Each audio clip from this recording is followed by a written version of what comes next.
The air in Aurelia was not merely air, it was a carefully curated atmosphere, heavy with the scent of old money and freshly shaved truffles. It was a substance measured in the silent, weighty pauses between the conversations of men who moved markets with a murmur. Above, crystal chandeliers hung like frozen constellations, casting a dim, forgiving light on the velvet booths and the faces of those who believed they were the center of the universe. The dominant sound was the delicate symphony of silver-striking porcelain, a rhythmic counterpoint to the hushed negotiations that decided the fates of companies and countries.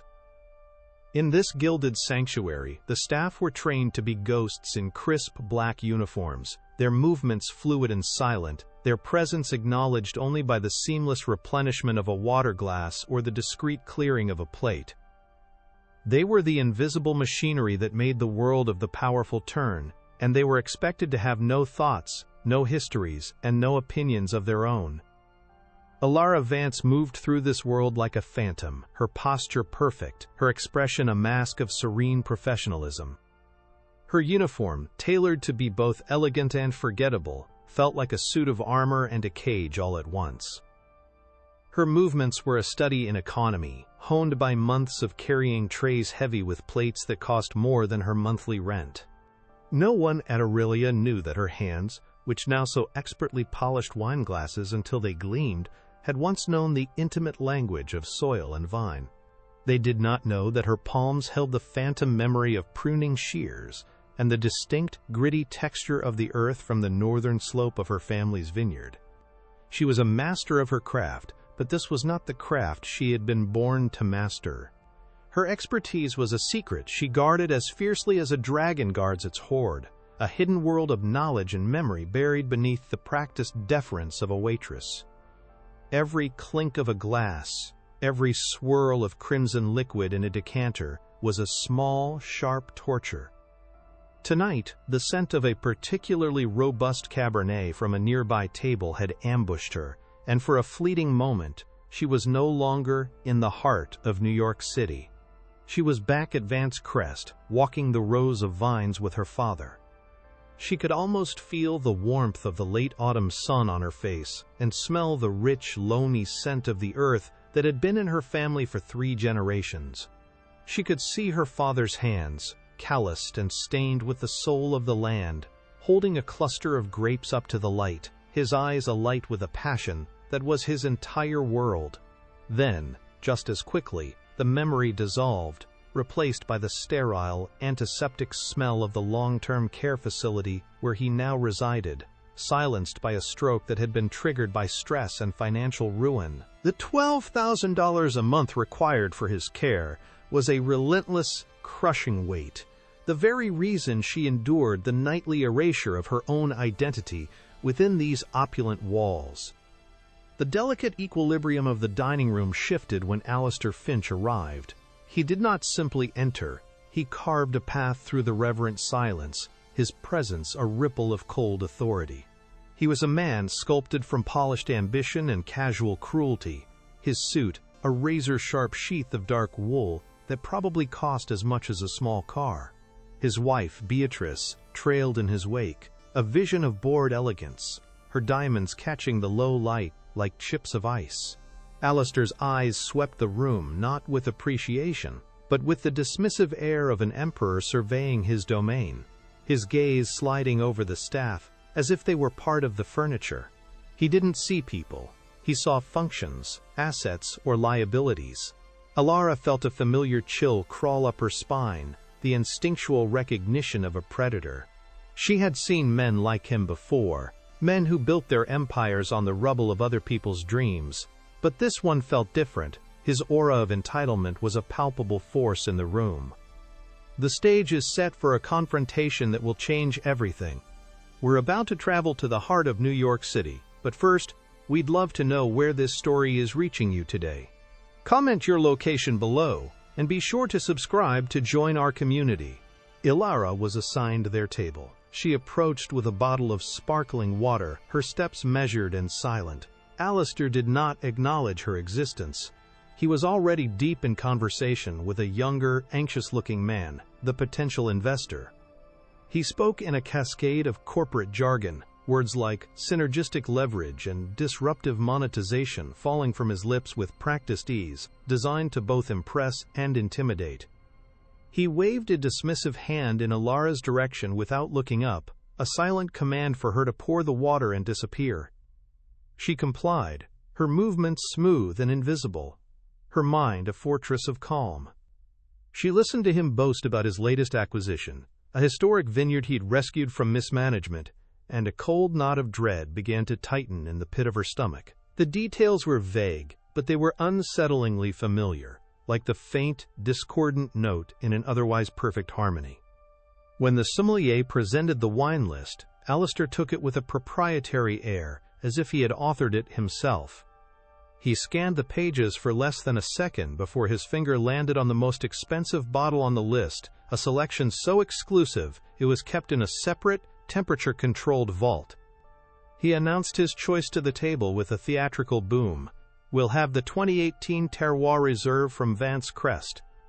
The name struck Ilara with the force of a physical blow. Her breath caught in her throat, and for a terrifying second, the room tilted.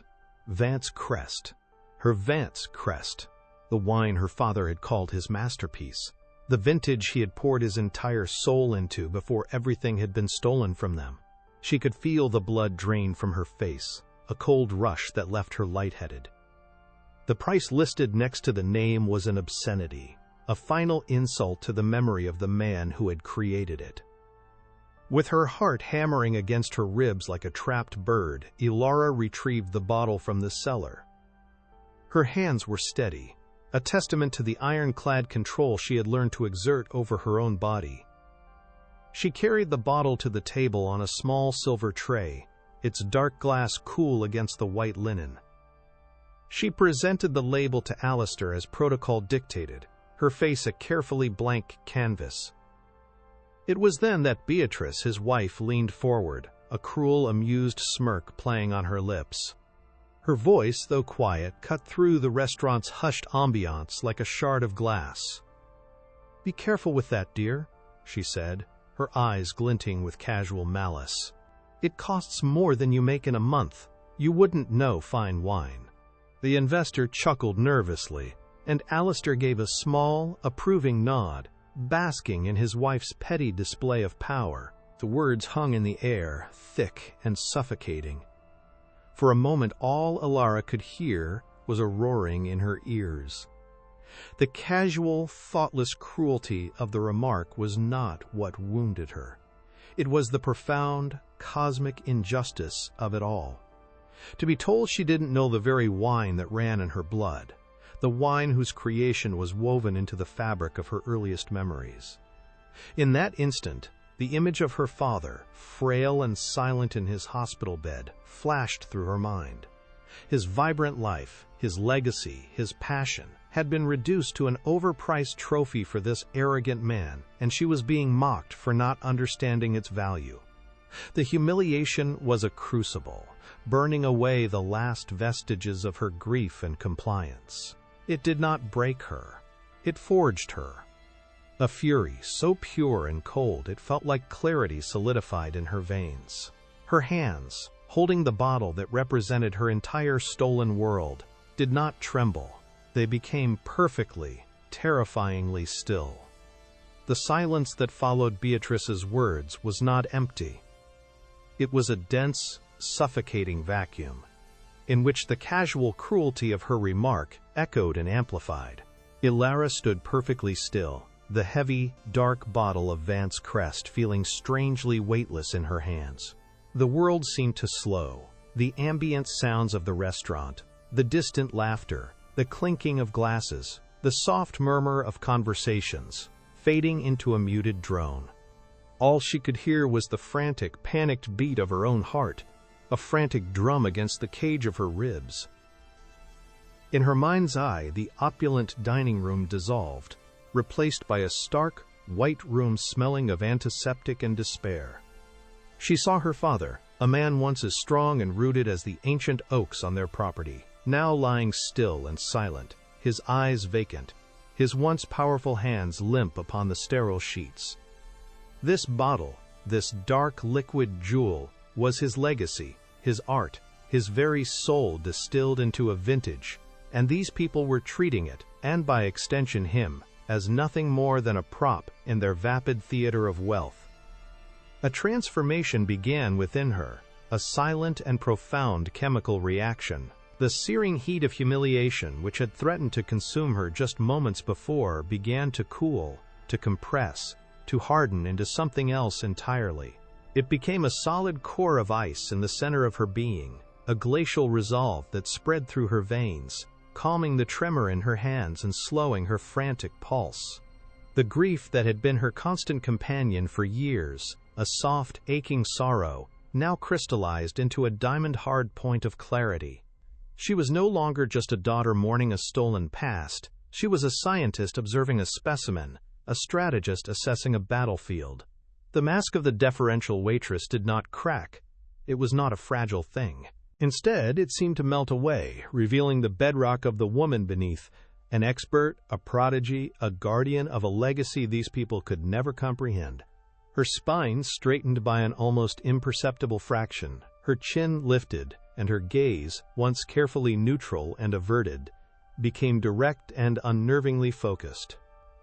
She moved with a newfound deliberation, her actions no longer just the smooth, practiced motions of a server, but the precise, confident gestures of a master of her craft. She placed the bottle on the table with a soft, definitive click, the sound cutting through the tension. Her hands went to the corkscrew, her fingers moving with an economy and grace that bespoke years of intimate familiarity. The cork came out with a barely audible sigh, a perfect extraction that spoke of immense skill. Alistair Finch watched her, a flicker of annoyance in his eyes at her prolonged presence, still utterly blind to the tectonic shift that had occurred within her. He saw only a uniform, a function, a non-entity who had momentarily forgotten her place. He was about to make a dismissive gesture, to wave her away now that her task was complete, but he was too late.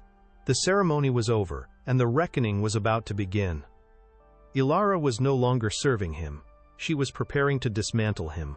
She poured a small measure of the deep, crimson liquid into a glass, not for Alistair to taste, but for the ritual of it, the final piece of the performance she had been forced to play. Then, she turned, but she did not address Alistair, nor his venomous wife. Her eyes, clear and steady, locked onto the young investor, the one man at the table whose opinion actually mattered in the cold calculus of power. Her voice, when she spoke, was not the hushed, respectful tone of a waitress. It was the clear, measured cadence of a lecturer, a consultant, a person of authority. It was calm, devoid of anger or accusation, which made it all the more devastating. The sound of her speaking with such confidence sent a ripple of shock through the table. Alistair's smirk faltered, his eyebrows knitting together in confusion and irritation. He opened his mouth to interrupt, to put this upstart employee back in her box. But the words she spoke next froze the command on his lips, catching him completely off guard. "An excellent choice," she began, her voice resonating with an unshakable confidence that seemed to alter the very acoustics of their private bubble. The 2018 Terroir Reserve from the northern slope of Vance Crest. A truly remarkable vintage, under the right conditions. Her use of the specific slope, a detail known only to true insiders, was the first subtle jab, a hint of the deep knowledge she possessed. The investor leaned forward slightly, his interest piqued by her unexpected expertise. Ilara continued, her gaze unwavering. "You will, of course, notice the initial prominent notes of black cherry and cedar on the palate, which is characteristic of the clone of Cabernet Sauvignon they planted in 2005. There is also a subtle hint of dark chocolate and worn leather, a testament to the 24 months it spent in new French oak barrels." She was not just reciting tasting notes, she was telling the wine's biography, a story she knew by heart because it was her own. She paused, letting the words hang in the air, allowing the investor to take a sip and register the accuracy of her description. He swirled the wine, inhaled its aroma, and his eyes widened slightly in confirmation. He looked from Ilara to Alistair, a silent question forming on his face. Alistair, for his part, was now staring at her, his face a mask of disbelief and growing fury. This was not supposed to happen. The furniture was not supposed to speak. Alara let the silence stretch for a beat longer before she delivered the killing blow, her tone shifting from appreciative to clinical. However, she continued, her voice dropping slightly, drawing them in, if you allow the wine to breathe for another moment, past that initial bouquet, you will detect a faint underlying trace of geosmin. It's a very particular earthy note, almost like a damp cellar, and with it, the faintest hint of bitterness on the finish. It's the chemical signature of Botrytis cinerea. The scientific term, spoken with such casual precision, landed on the table like a lead weight. The investor's hand, which had been lifting the glass for another sip, froze mid-air.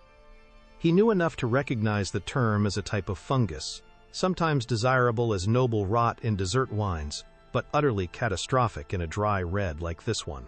Alara turned her gaze for the first time to Alistair Finch, whose face had gone from ruddy with arrogance to a pale, mottled white. The blood had drained from it, leaving behind a slack-jawed expression of pure shock. The mask of the powerful CEO had been shattered, and for a fleeting second, all that was left was a confused, exposed man, utterly out of his depth. She held his gaze, her own eyes like chips of flint, cold and unyielding, as she continued to methodically dissect his prized possession and, by extension, his entire fraudulent persona. It's a subtle fungal contamination, she explained, her voice maintaining its unnervingly calm and educational tone, a direct result of the unusually high humidity during the 2017 harvest, which was exacerbated by the poor drainage system in that specific block of the vineyard. A problem that was noted in the soil reports from that year but was, evidently, ignored. It won't hurt you, of course, not in the short term, but the presence of that specific mold, even in trace amounts, completely compromises the phenolic structure and, therefore, the cellar life of the entire vintage. What should have been a wine capable of aging for 30 years will likely turn within 5. It is, I'm afraid, a catastrophic, and until now, a very secret flaw in Mr. Finch's most expensive and supposedly flawless bottle. Every word was a perfectly aimed dart, striking with lethal precision at the heart of Alistair's credibility and his carefully constructed image as a connoisseur. The silence that descended upon the table was absolute. It was a dense, heavy silence, broken only by the distant, incongruous sound of a pianist playing a soft melody somewhere in the restaurant. The investor slowly, deliberately, placed his wineglass back on the table, his eyes never leaving Alistair's face. The look was no longer one of admiration or even curiosity, it was one of deep, penetrating suspicion. He had just witnessed the man he was considering entrusting millions of dollars to be publicly and comprehensively exposed as a fraud by a waitress. Beatrice, for her part, looked as if she had been slapped, her mouth slightly agape, the cruel smirk wiped clean from her face, replaced by a look of horrified disbelief. Alistair himself seemed to be struggling for air, his chest rising and falling rapidly. He was a man drowning in plain sight, suffocated by the very opulence he had used to insulate himself from the world. It took a full 10 seconds for Alistair's shock to curdle into a violent, sputtering rage. The color flooded back into his face, a blotchy, unattractive crimson. His hand, which had been resting on the table, clenched into a tight fist, the knuckles white. He couldn't form a coherent rebuttal. He couldn't challenge her on the facts because he didn't possess them. His knowledge was a thin veneer, and she had just sandblasted it away to reveal the cheap material underneath. All he had left was power, the blunt instrument he used to solve all his problems. He shot his hand up, snapping his fingers with a sound like a pistol shot, a crude, vulgar gesture that was completely out of place in the refined atmosphere of Aurelia.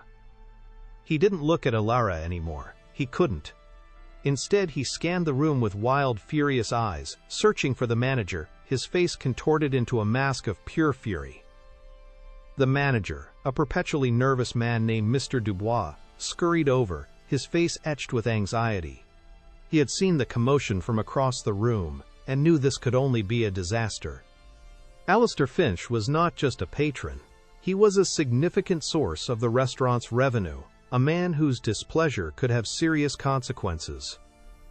Before Dubois could even utter a syllable of apology, Alistair pointed a trembling finger at Ilara, his voice a low, vicious hiss that was far more menacing than a shout. "Get her out of my sight. Now. She is insolent, unstable, and she is harassing my guests.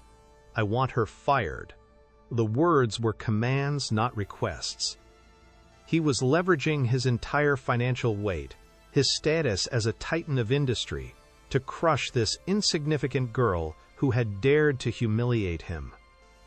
He was reasserting his dominance in the only way he knew how, by destroying the source of his embarrassment. Mr. Dubois looked from Alistair's furious face to Ilara's preternaturally calm one. In her eyes he saw no fear, no pleading, only a quiet, resolute dignity that was more powerful than all of Alistair's blustering rage. For a moment, a flicker of something, perhaps admiration, perhaps professional integrity, crossed the manager's face, but it was fleeting. He was a man trapped in a gilded cage, and Alistair Finch held the key. With a sigh of resignation, he turned to Ilara, his expression a mixture of pity and regret. "Ilara, please, come with me," he murmured, his voice barely a whisper. Ilara did not argue. She did not protest.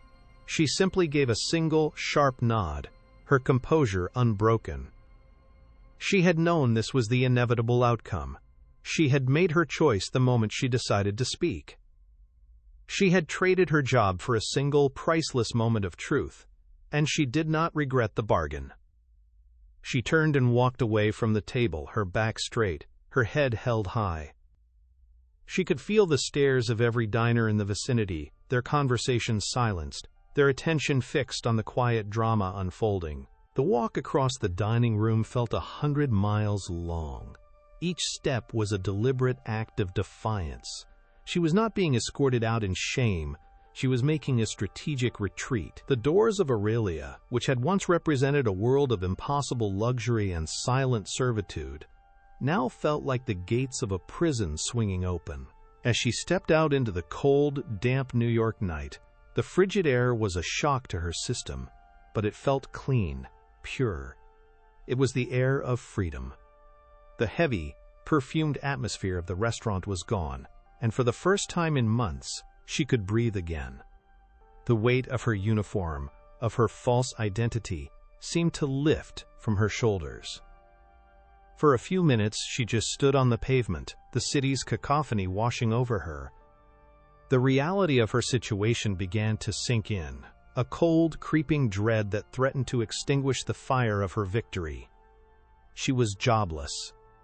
The $12,000 for her father's care was due in 2 weeks. The rent was due next week. The brief, exhilarating high of her confrontation gave way to a wave of panic so intense it made her dizzy. What have I done? The question screamed in her mind. She had won the battle, a moral victory that had felt so righteous, so necessary.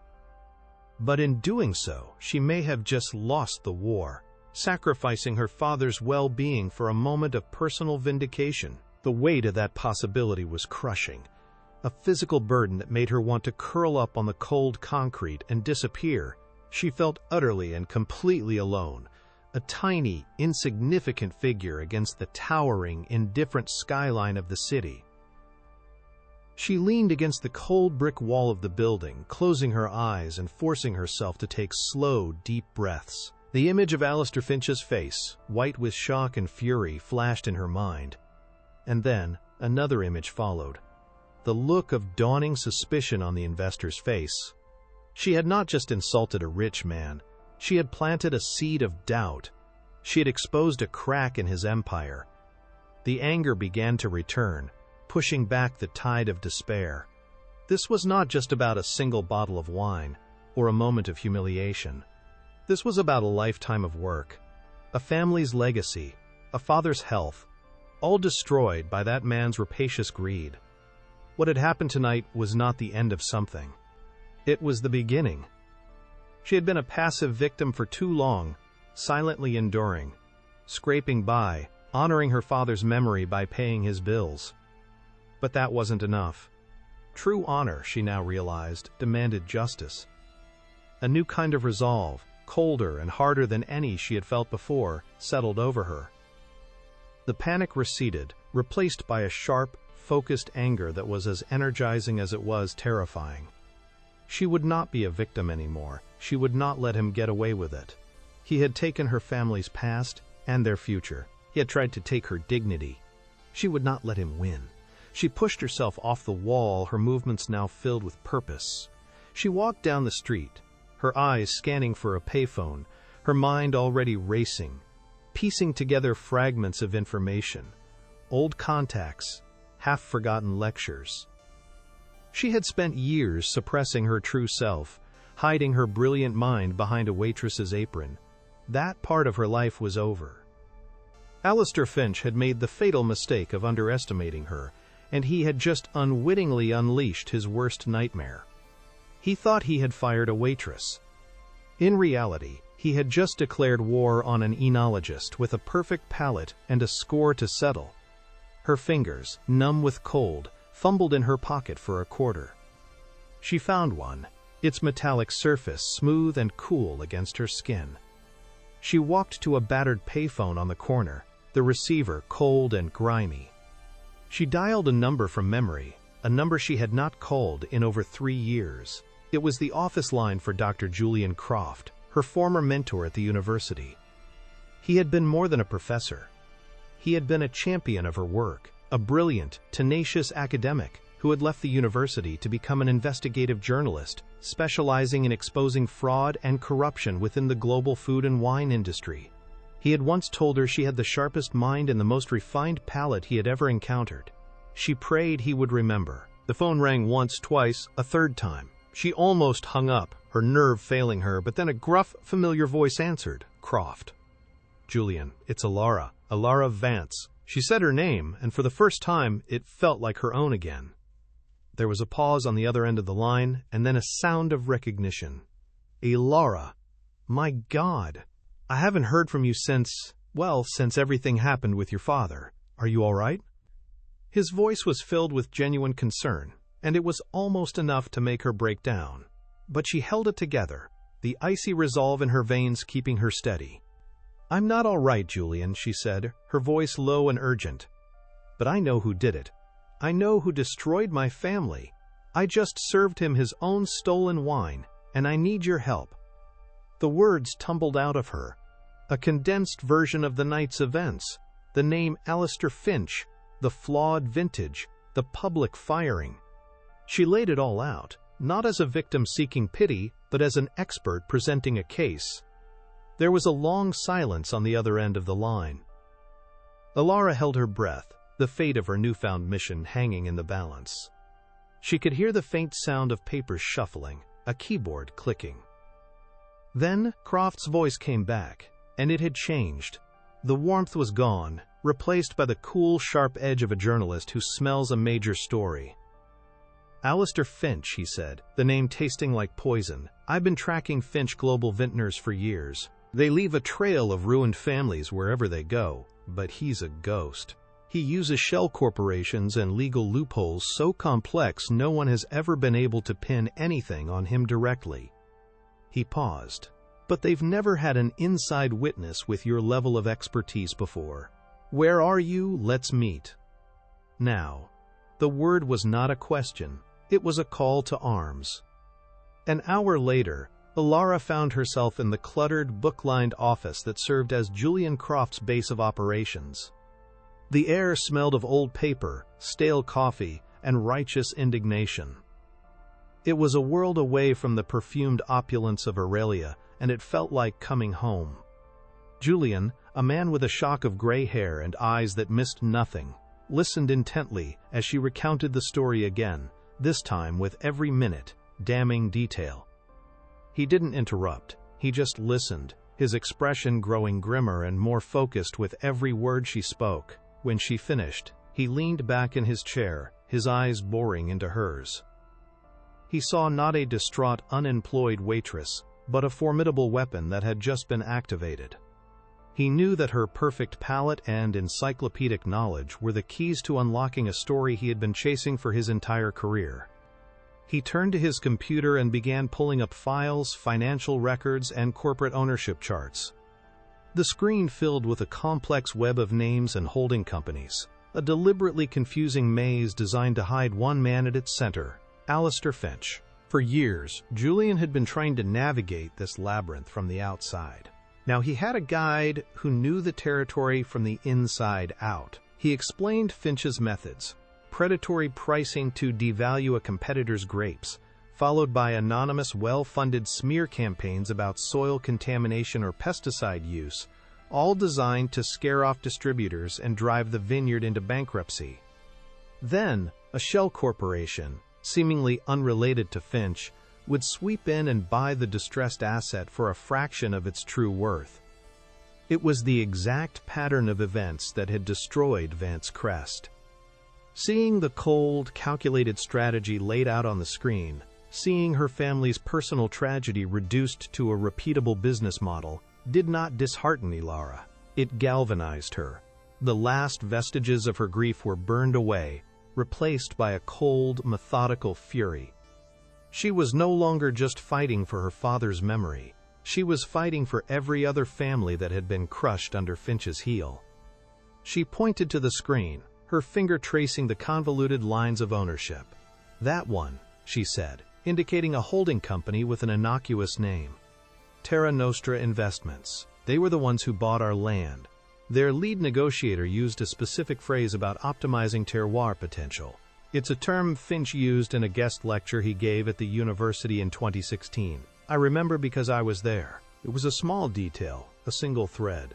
But for an investigator like Julian, it was everything." Julian's eyes lit up. He began typing furiously, his fingers flying across the keyboard.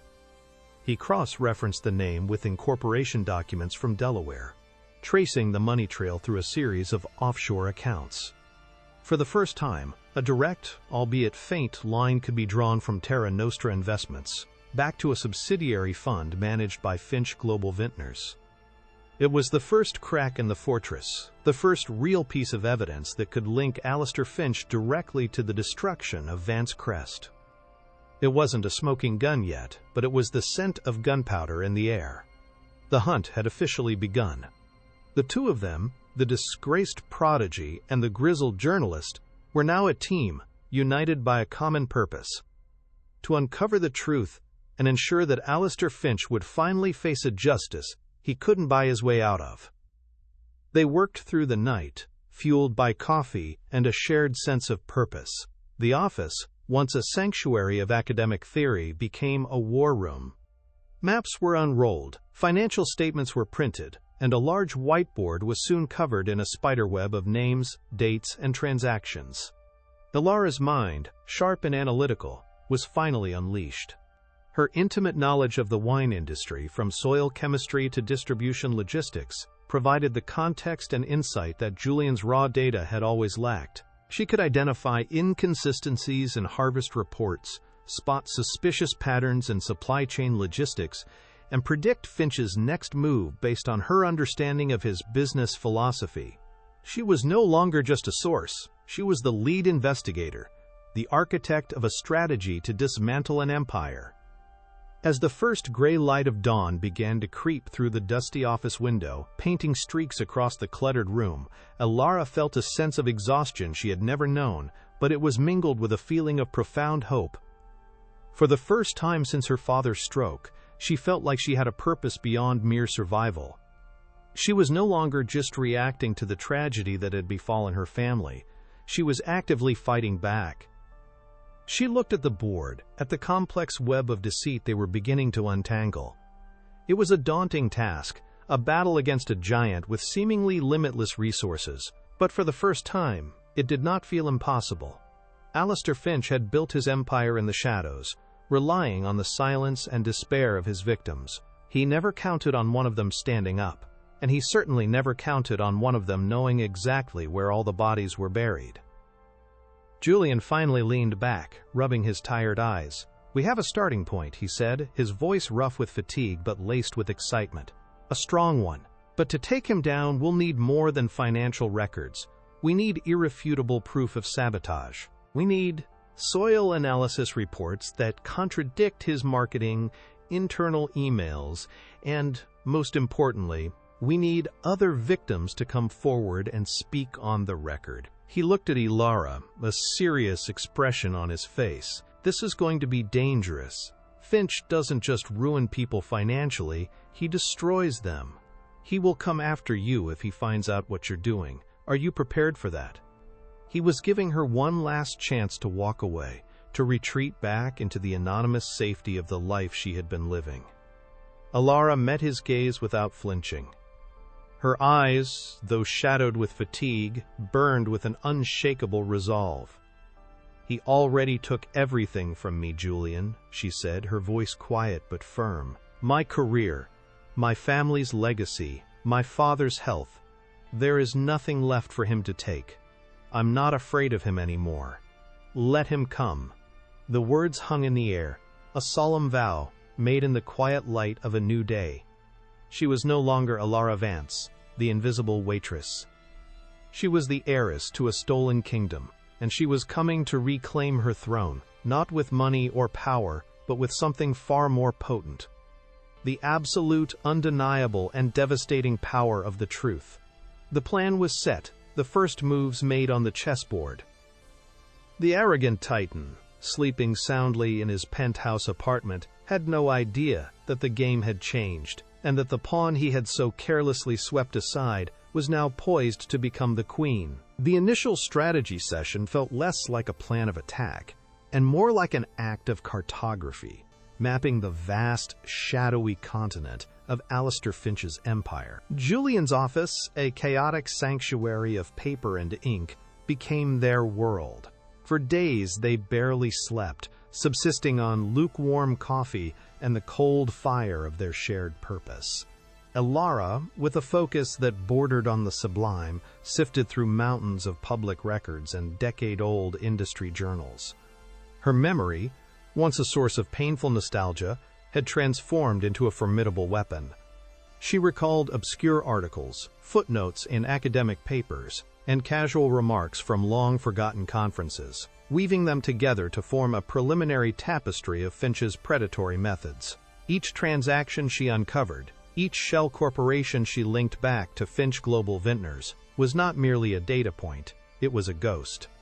She saw the faces of the families behind the names, people like her own, whose legacies had been liquidated and absorbed into Finch's portfolio. The work was grueling, a slow, painstaking excavation of a decade of corporate malfeasance. But with every connection she made, the image of her father, silent in his sterile room, became sharper in her mind, his silent presence, a constant, unwavering fuel for her resolve. Julian, meanwhile, worked his own particular brand of magic, leveraging a network of contacts built over 30 years of relentless journalism. He made quiet calls to disgruntled ex-employees, to shipping foremen who had seen unusual cargo movements, to environmental regulators who had been pressured to look the other way. His voice on the phone was a marvel of transformation, shifting from the conspiratorial whisper of an old friend to the authoritative tone of a man who already knew the answers to the questions he was asking. He taught Ilara the art of the chase, showing her how to read between the lines of a corporate filing, how to spot the deliberate obfuscation in a legal document, how to understand that the true story was never in what was said, but in what was meticulously left unsaid. Together, they were a perfect synthesis of practical experience and specialized genius. He provided the framework of the investigation, the procedural skeleton, while she provided the lifeblood, the deep, intuitive understanding of the industry that allowed them to see the patterns no one else could. Their whiteboard became a testament to their progress, a chaotic but coherent diagram of deceit, with Alistair Finch's name circled in the center like a venomous spider in a web of his own making. They identified 3 pillars upon which Finch's empire was built and which they would have to systematically dismantle: financial fraud, agricultural sabotage, and witness intimidation. The financial trail was the most complex, a labyrinth of offshore accounts and nested holding companies designed to be impenetrable. The agricultural sabotage was the most insidious, requiring proof that Finch had actively manipulated environmental conditions or falsified reports to devalue his targets. And the witness intimidation was the most dangerous, as it meant finding people who had been silenced by fear and convincing them to risk everything by speaking out. They decided to focus on the sabotage first. Ilara knew that the science of the soil did not lie. While Finch could manipulate balance sheets and legal documents, he could not change the fundamental chemistry of the earth. Her own case, the botrytis contamination at Vance Crest, was the blueprint. If they could prove that the drainage issue was not only known but deliberately ignored or even exacerbated to trigger the blight, they would have their first solid piece of irrefutable evidence. Their first target was the laboratory that had handled the soil analysis for Vance Crest both before and after the acquisition by Terra Nostra Investments. Ilara remembered the name from her father's old records, Agri Analytics, a small but respected firm in upstate New York. Julian's initial research showed that Agri Analytics had been bought out by a larger conglomerate 3 years ago. A conglomerate that, after digging through 2 layers of subsidiaries, was partially owned by a fund with ties to Finch Global Vintners. The coincidence was too stark to be ignored. It was their first concrete sign that Finch didn't just buy the vineyards. He bought the entire ecosystem around them, including the very institutions meant to provide objective data. This realization sent a chill down Ilara's spine. The scale of the deception was larger than she had ever imagined. It wasn't just a hostile takeover, it was the complete and total corruption of the truth, from the ground up. The hunt for the original soil reports became an obsession. The new parent company claimed that all records from the pre-acquisition era had been lost in a, quote, server migration error, a corporate excuse so flimsy it was practically transparent. Ilara and Julian knew the data was not lost, it was buried. For weeks they hit a solid brick wall. They filed official requests that went unanswered. They called former employees who suddenly had no memory of working on the Vance Crest account. It was a coordinated, systemic stonewalling, a clear sign that they were getting close to something Finch desperately wanted to keep hidden. The frustration was immense, a heavy, suffocating blanket of despair that threatened to smother their momentum. During one particularly bleak evening, staring at yet another dead end on the screen, Ilara felt the first real pang of doubt. Perhaps Finch was untouchable. Perhaps his fortress of lies was simply too well constructed to ever be breached.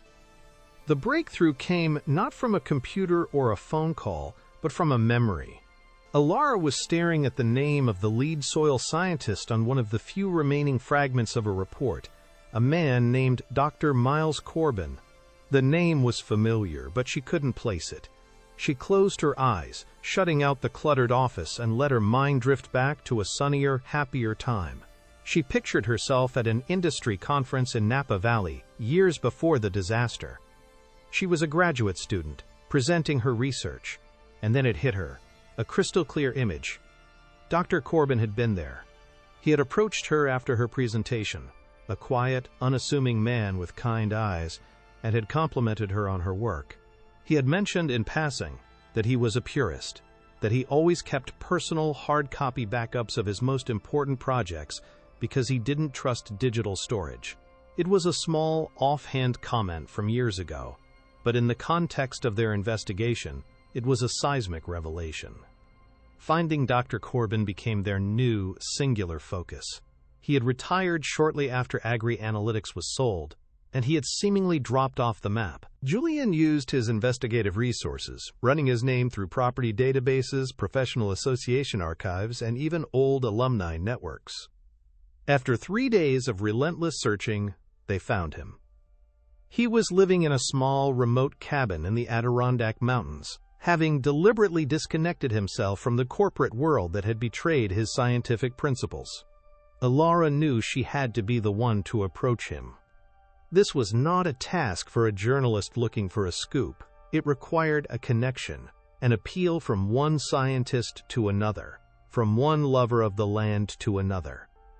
She drove the 6 hours upstate alone, the winding mountain roads a metaphor for the tortuous path her life had taken. With every mile that passed, she rehearsed what she would say, her heart a nervous drum against her ribs. The cabin was exactly as she had imagined it, small, rustic, with a curl of smoke rising from a stone chimney. Dr. Corbin was older now, his hair completely white, but his eyes were the same, sharp, intelligent, and tinged with a deep, abiding sadness. He was wary at first, his face a mask of polite disinterest as she introduced herself. But when she said the name Vance Crest, she saw a flicker of something in his eyes, a shadow of a memory he had tried to bury. She didn't press him or make demands. She simply told him her story. She spoke of her father, of the love he had for his land, of the meticulous care he took with his vines. She described the sudden, inexplicable blight, the financial ruin, and the devastating stroke that had stolen her father's voice. She spoke not as an investigator but as a daughter, her voice raw with a pain that was still fresh, still bleeding. Dr. Corbin listened in silence, his gaze fixed on the distant tree-covered mountains. When she finished, he was quiet for a long time. Then, he let out a long, slow sigh, a sound that seemed to carry the weight of years of regret. "I knew it was wrong," he said, his voice raspy with disuse. "They came to me after the acquisition. Men in expensive suits who didn't know the difference between loam and clay. They told me the new owners wanted to recalibrate the old data. They offered me a generous early retirement package. All I had to do was sign off on a new report, one that amplified the soil's moisture retention and downplayed the effectiveness of the existing drainage systems. They made it sound like a simple reinterpretation of the data. But I knew what it was. It was a lie, fabricated to create a pretext for the Vineyard's failure." He confessed that he had taken the deal, ashamed of his own weakness, but that he had, as Alara had remembered, kept his original, untampered files. He led her into a small study at the back of the cabin. From a locked, fireproof safe, he pulled out a thick, leather-bound folder. It was his personal copy of the entire Vance Crest soil and hydrology project, complete with his original, handwritten notes in the margins. He opened it on the table, and Alara felt her breath catch in her throat. There it was, in stark, undeniable black and white. The original analysis showed that the vineyard's drainage was perfectly adequate, and that the soil had no unusual propensity for retaining moisture. More damningly, a separate set of notes detailed a follow-up analysis, conducted just weeks before the sale to Terra Nostra, which showed trace elements of a chemical accelerant in the soil, a compound known to promote fungal growth in humid conditions. It was the smoking gun. It was irrefutable, scientific proof of deliberate, malicious agricultural sabotage. Dr. Corbin, his face etched with a mixture of shame and relief, looked at Alara. "Take it," he said. "Make it right." As Alara drove back to the city, the heavy folder resting on the passenger seat beside her felt like the most precious object in the world. It was more than just paper and ink. It was justice. It was her father's voice, returned to him in the form of scientific truth.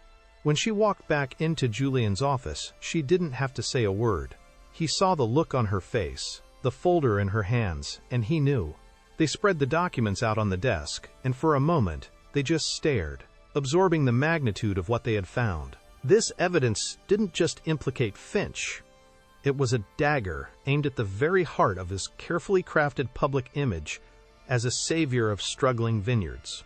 It proved he was not a rescuer, but a predator, an arsonist who set the fire and then bought the ashes for a discount. The air in the room was thick with a new kind of energy, a sense of impending collision. The discovery of the Corbin report acted as a catalyst. News of their investigation, which Julian had carefully kept under wraps, began to leak through his network. Suddenly, the phones started ringing. The first call was from a former accountant at a different vineyard Finch had acquired, a man who had been fired for asking too many questions about creative invoicing. He had been too scared to come forward before, but hearing that there was concrete evidence against Finch gave him the courage to speak. He provided them with internal ledgers that showed a clear pattern of Finch's shell corporations systematically overcharging the Vineyard for supplies and services, bleeding it dry from the inside long before the final purchase. The financial fraud pillar was now firmly in place, supported by documentary evidence that was just as damning as the soil reports. Then came another call, and another. A woman from a vineyard in Oregon, a family that had been ruined by a sudden, inexplicable pest infestation, just as Finch's buyers began circling. A man from California whose water rights had been mysteriously challenged by a newly formed environmental group that was later found to have received anonymous funding from a source they could now trace back to Finch. It was a cascade, an avalanche of stories that were all hauntingly similar to Ilara's own. Each new testimony added another layer to the portrait of a sociopathic businessman who treated people's lives and legacies as mere entries on a balance sheet. Ilara and Julian meticulously documented every story, cross-referencing the details, building a massive class action lawsuit in waiting. The weight of all this shared pain was immense, but it was also empowering. Ilara was no longer fighting for just her own family, she was fighting for a dozen others, a small army of the dispossessed. Meanwhile, Alistair Finch was beginning to feel the ground shift beneath his feet.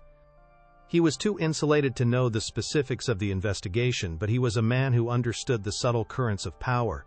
He heard whispers from his lawyers about unusual records requests.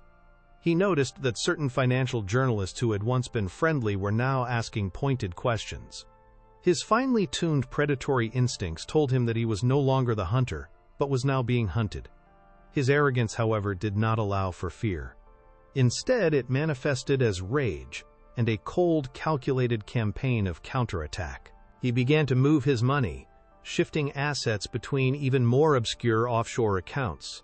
He instructed his legal team to bury their accusers in a mountain of paperwork, to file frivolous lawsuits designed to bankrupt anyone who dared to challenge him. He was a cornered animal, and that made him more dangerous than ever. Julian's sources inside Finch's company confirmed the internal panic. A company-wide directive had been issued to delete all emails older than 30 days. Document shredding services were working overtime at the corporate headquarters. It was a race against time. They had the evidence, but if Finch managed to destroy his internal records and intimidate all their witnesses into silence, their case would be significantly weakened. They knew they had only one shot to expose him, and it had to be public, spectacular, and undeniable. It couldn't be a quiet legal filing that would be tied up in the courts for years. It had to be a public execution, a moment of such profound and irrefutable exposure that his empire would crumble before his lawyers could even file their first motion. It was Julian who found the perfect stage for their final confrontation. He tossed a glossy magazine onto the desk in front of Ilara. The cover featured a picture of a beaming Alistair Finch holding a glass of wine, with the headline, "Alistair Finch to be named Vintner of the Year at the annual Wine Guild Gala." The gala was the most prestigious event in the industry, a gathering of the world's most powerful and influential vintners, journalists, and investors. It was to be the night of Alistair's ultimate triumph, the moment his fraudulent legacy would be cemented and celebrated by his peers. It was, Julian noted with a grim smile, the perfect place to burn it all to the ground. He slid a press pass across the table to Ilara. "You know the science," he said. "You know the victims, stories. You know his crimes better than anyone. It has to be you." Ilara picked up the press pass, its laminated surface cool against her fingertips. Her own name was printed on it, next to the name of Julian's publication. For a moment, the sheer audacity of the plan, the terrifying scale of the confrontation, threatened to overwhelm her. She would be walking into the lion's den, not as a waitress, but as an accuser, armed with nothing but the truth. The image of her father flashed in her mind, but this time, it was different. He was not the frail, silent man in the hospital bed. He was the strong, vibrant man she remembered from the vineyard, his eyes alight with passion, his hands stained with the soil he loved. She felt his strength flowing into her, a legacy of resilience passed down through generations. She closed her hand around the pass, the sharp edges digging into her palm. Her fear was gone, replaced by a calm, crystalline certainty. The stage was set. The checkmate was planned. She was ready. The grand ballroom of the Plaza Hotel was a universe unto itself, a gilded cosmos, where the stars were not distant suns, but the diamonds on the necks of powerful women, and the blinding camera flashes that orbited men like Alistair Finch. The air was thick, with the scent of 1,000 different perfumes, the rich aroma of roasted duck, and the cloying sweetness of self-congratulation. A sea of black tuxedos and shimmering gowns filled the space, their collective murmur a low, constant hum of power brokering and polite gossip. On the stage, bathed in a warm, adoring spotlight, Alistair Finch stood at the podium, a heavy golden trophy in his hand. He was the picture of success, his smile broad and confident as he spoke of passion, of respecting the land, of the sacred trust between a vintner and the earth. He was a poet, a philosopher, a king addressing his loyal subjects, and every word was a beautifully polished lie. From the back of the room, standing in the shadows near a service entrance, Alara watched him, the press pass in her hand feeling as heavy as a weapon. Her heart was a frantic, wild thing, beating a rhythm of terror and exhilaration against her ribs. She was a ghost at this feast, an uninvited memory, and she was about to bring the entire glittering charade to a crashing halt. The final round of applause, thunderous and sustained, finally began to die down. The host of the evening stepped forward, announcing a brief question-and-answer session with the new Vintner of the Year. This was the moment. Julian, positioned near the press pit, caught her eye and gave a single, almost imperceptible nod. It was all the encouragement she needed. She pushed herself away from the wall, her legs feeling both numb and strangely light. Her walk toward the single microphone set up in the center aisle was the longest of her life. The plush carpet seemed to suck at her shoes, trying to hold her back. The faces in the crowd turned toward her, their expressions ranging from mild curiosity to outright annoyance at this interruption, to their champagne refills. They saw a woman, plainly dressed, not one of their tribe. They dismissed her before she had even reached her destination. She placed her hands on the cool metal of the microphone stand to steady them, took a slow, deep breath, and felt a strange calm settle over her. She was no longer just Alara Vance. She was the collected will of every family Finch had ever broken, every dream he had ever turned to dust. She was their voice, and she would not be silenced. Her voice, when she spoke, did not tremble. It was clear and steady, amplified by the sound system to fill every corner of the vast ballroom, cutting through the ambient chatter like a surgeon's scalpel. Mr. Finch, congratulations on this incredible honor. Her opening was disarming, polite, causing the tension in Alistair's shoulders to relax slightly. He gave her a magnanimous, condescending smile, the kind a king gives to a commoner. "Thank you," he boomed, preparing to offer a platitude. But Alara did not give him the chance. "My name is Alara Vance," she continued, her voice gaining strength. "Of Vance Crest. A name that, until 3 years ago, had been in my family for 3 generations." A low murmur rippled through the room. The name Vance Crest was known to everyone there. It was the crown jewel of Finch's portfolio, the very vineyard that had likely secured him the award he was holding. Alistair's smile froze on his face. The name of the woman meant nothing to him, but the name of the vineyard, spoken with such proprietary authority, was a discordant note in his symphony of triumph. He stared at her, a flicker of confusion and nascent irritation in his eyes, his mind scrambling to place her, to categorize her, to neutralize the unexpected threat she represented. Before he could formulate a response, Alara began her dissection. She spoke of the 2018 Terroir Reserve, the very wine that had been the catalyst for this entire journey. She described its potential, the unique mineral composition of the northern slopes soil, the specific clone of Cabernet Sauvignon her father had so carefully selected. The audience, comprised of the world's foremost wine experts, listened with rapt attention, recognizing the depth of her knowledge. Then her tone shifted, becoming clinical, precise. She spoke of a scientist, a man of integrity named Dr. Miles Corbin, and his original soil analysis from 2017. As she said his name, the massive screen behind Alistair, which had been displaying a celebratory montage of his face, flickered and changed. An image appeared, stark and undeniable, a scanned page from a scientific report showing soil hydrology data. In the margins, in clear, handwritten script, were Dr. Corbin's notes, concluding that the vineyard's drainage was more than adequate. A collective gasp went through the ballroom. Alistair spun around, his face a mask of disbelief, staring at the damning evidence being projected for his entire world to see. He looked as if he had seen a ghost. In a way, he had. He had seen the truth. Ilara did not pause. She did not allow the shock to settle. She pressed her attack, her voice a relentless tide of facts.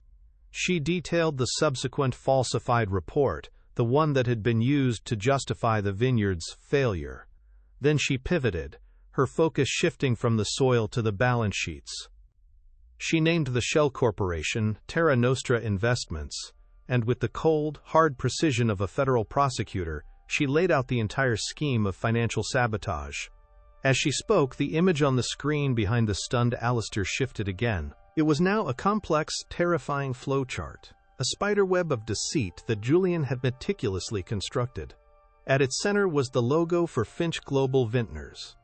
Arrows radiated outwards, connecting it through a dizzying maze of offshore accounts and subsidiary companies directly to Terra Nostra and a dozen other seemingly independent entities. The evidence was not just compelling, it was overwhelming. The murmuring in the crowd had ceased, replaced by a stunned, absolute silence. The only sounds were Ilara's voice, calm and devastating, and the frantic, almost continuous clicking of camera shutters, capturing the precise moment an empire began to crumble. For her final act, Ilara lowered her voice, infusing it with the cold, righteous fury that had fueled her for months. Her eyes, which had been sweeping the room, now locked directly onto Alistair Finch, pinning him in the spotlight. Vance Crest was not the first, she said, her voice resonating with the pain of a dozen families. She listed them by name. The Millers in Oregon, ruined by a pest infestation that lab reports later confirmed was deliberately introduced. The Centauros in Napa, bankrupted by a frivolous water rights lawsuit funded by an anonymous PAC we now know you controlled. The Dubois family in Sonoma, whose reputation was destroyed by a smear campaign you orchestrated just weeks before you bought their land for pennies on the dollar. She was giving a eulogy for the dead, for the legacies that had been murdered in the name of profit. Alistair Finch stood there, stripped bare. The charming facade had been utterly obliterated, revealing the small, pathetic fraud beneath. He opened his mouth, but no sound came out. He was a hollow man, a creature of shadow. And now, dragged into the light, he was simply dissolving. The president of the wine guild, his face pale and grim, walked stiffly to his side and gently, but firmly took the golden trophy from his nerveless hand. Type justice in the comments if you got chills when Ilara Vance finally exposed the truth in front of the entire world. The aftermath was a maelstrom. Alistair Finch was escorted from the stage not by his adoring entourage but by hotel security, his descent into infamy captured by 100 flashing cameras. The story was a fire that raged through the global financial and lifestyle media. Finch Global Vintners, built on a foundation of lies, collapsed within a week. Federal investigators, armed with the mountain of evidence Julian and Ilara had compiled, launched a massive fraud investigation. The class action lawsuit, representing 17 ruined families, became one of the largest in the industry's history. Alistair Finch, the Titan, the vintner of the year, was reduced to a caricature of disgrace, his face plastered across newspapers next to headlines containing words like fraud, sabotage, and ruin. His downfall was not just financial. It was total, a complete and satisfying erasure of a legacy built on the pain of others. In the quiet that followed the storm, Ilara received a call.